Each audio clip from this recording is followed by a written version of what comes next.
Ako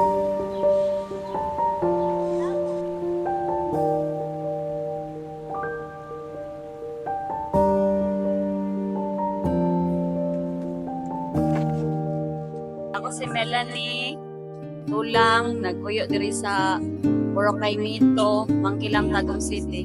Ang 2019, pero ditong kakapoy atong COVID-19, kaya di mga kagawas.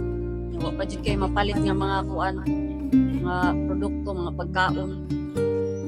Feel kag ganang krisis jud kaayo to. Time, wala may trabaho ato nga time. Isang dakilang ina ang nagsusumikap upang mapagtagumpayan ang mga hamon ng buhay, kahit na siya'y dumadaan sa mga matinding pagsubok.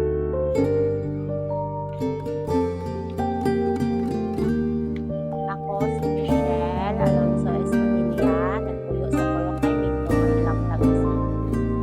Pandemic o siguro sa katong pandemic, makaingon yung kung alis day, wala din nadawat diri ang mga makakaon gihapon nga mga time.